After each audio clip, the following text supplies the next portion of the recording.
What's going on, everybody? All right, so this is ray tracing video 2 with Eric Haynes. Let's jump right into it.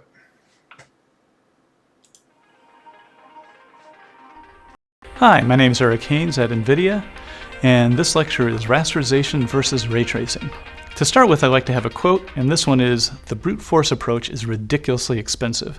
This is from a very long paper. I think it's 50, 60 odd pages long, a seminal paper about hidden surface algorithms. And the interesting thing about this quote is it's from Appendix B, and they talk about this algorithm. They go, well, this algorithm's ridiculous. It's going to use up 1/4 of a megabyte. Who has $60,000 for that much memory? And it turns out to be the one that GPUs now use all the time. It's called the Z buffer. Sometimes it's just a matter of brute force winning out. And rasterization's been quite successful with this algorithm for decades now. And the difference between rasterization and ray tracing is pretty simple. In rasterization, what we're doing is we're taking a grid and we're kind of throwing objects at that grid of pixels. And for each object, we basically look at each pixel that that object covers and says, well, is the object closer in this point or not? And if it is closer, we save it. If not, then we discard. In ray tracing, we flip that loop. We go for each pixel and we go for each object then. Does the object cover that pixel? So in other words, at a pixel we shoot a ray and we look at each object and we find out which is the closest one, if any. So let's just zip through rasterization just to make sure we're all on the same page. Here's 3 triangles. That's sort of the ultimate image that we want to form, but we're only using the centers of pixels, so we're not going to get anything that high res. So you start with an empty grid, you throw a red triangle against it, and you cover the pixels that are where the triangle covers the center of the pixel. Now you take the triangle away and let's get the next triangle in. Here's a green triangle, and again you cover the ones that it covers. And the trick is the green triangle is in front of the red triangle, so we know that any pixels that it covers will also cover the red triangle. Finally, we have this blue triangle. It's behind the green and the red triangle. So when we cover its pixels, we both say, oh, okay, is the pixel covered by this triangle? Yes. Oh, but we also store for each of those pixels a depth. And if the depth says, oh, I already have something there and it's closer, then discard. So the blue is further away.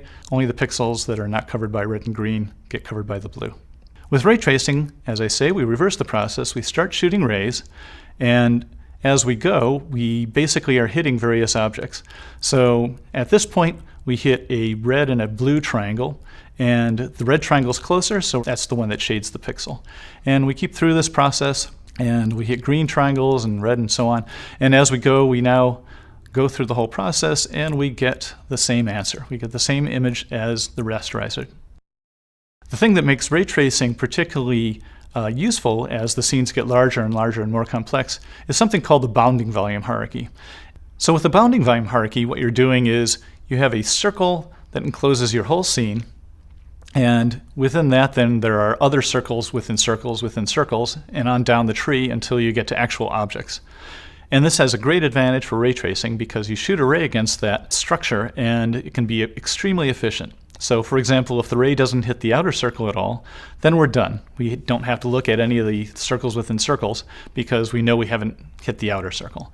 But if we hit that outer circle, what we do is we open it up and we look at the 2 children's circles and we shoot. Definitely going to have to do some more learning on that. That's why in Blender, it's a 3D program I use, there's a BVH file. Those are video files. That makes sense now. See what you can learn, little small stuff that like lead up to other things. So I'm gonna have to look up that those different methods to get a better understanding.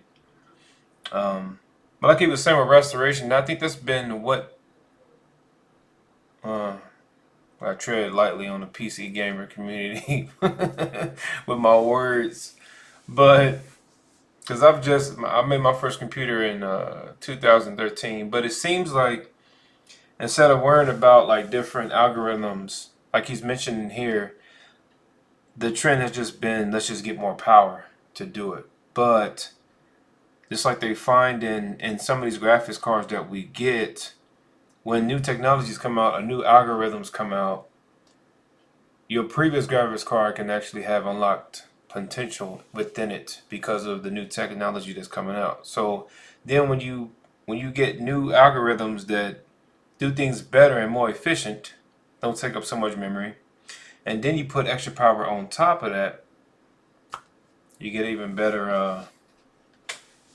better performance. All right, here we go.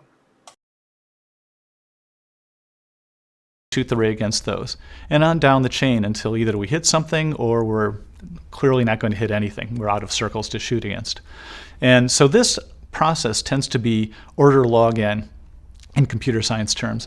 In other words, it's faster than just throwing all the objects against the ray. So instead of shooting, a ray against a million objects, you may shoot a ray against only a very few objects because those are the only ones that are close enough to the ray that there's any chance that it's going to hit.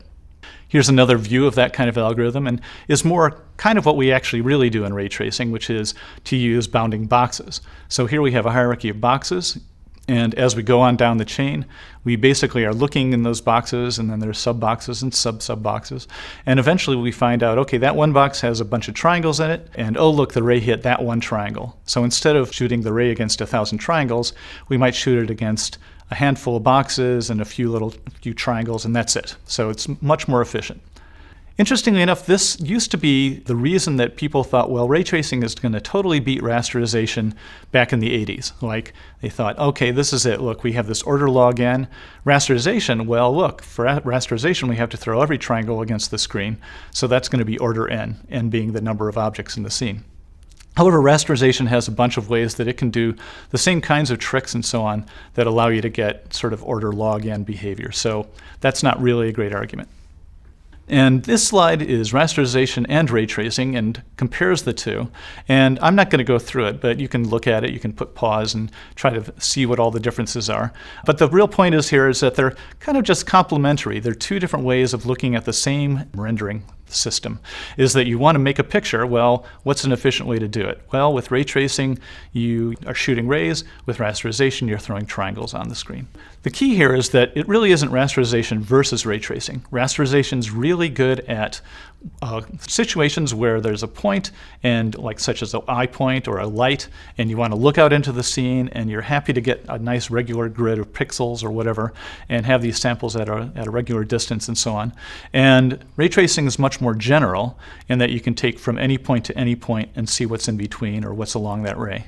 So they each have their strengths, and they can be used together. Doing so, you get wonderful images like this, where the eye rays are all rasterized. We're basically using the rasterization to get our initial view of the world, and then we're using ray tracing to get all the lovely glossy effects and lighting effects. And that's the end of this lesson. So I do want to point you to resources on our website which give links to all kinds of great stuff about ray tracing, including free books that you can get. One of those free books is Ray Tracing Gems, which is all about modern practice. It's downloadable for free, it's a PDF, and you can read about things like rasterization and ray tracing used together in hybrid forms. Alright, so he had mentioned that in the last video. I'm definitely going to be downloading that book to give it a go, to get a more deeper understanding of what he's talking about here. Let me go back into... where was it at? Well, this video right quick. So, from what I'm understanding, rasterization just gives you the image, right? Like, it gives everything to you. And then the rays is what give it that finer detail, like the type of paint, the type of glossiness, and everything else. So, I was thinking that it was one or the other, but apparently it's a combination of the two. And he mentioned something here. So I'm just wondering, like with the light, I'm thinking about back in the day when Nintendo 64, what kind of situation was it using? Specifically like on, I don't know if the worlds is particularly lit, but in Legend of Zelda, the fairy, I forgot her name, but she would run around Link and put light on Link. Actually give him a shadow on his feet. Now I know it's probably, the shadows is probably already like pre-done because it wasn't a full body shadow. But I'm just curious to know what kind of light was that back in the day in that game. So that's one thing I'm going to look up. But yeah, this is video 2. Again, still learning. Hoping you're learning something with me. Definitely download that book if you're interested in ray tracing. And I will see y'all in the next video.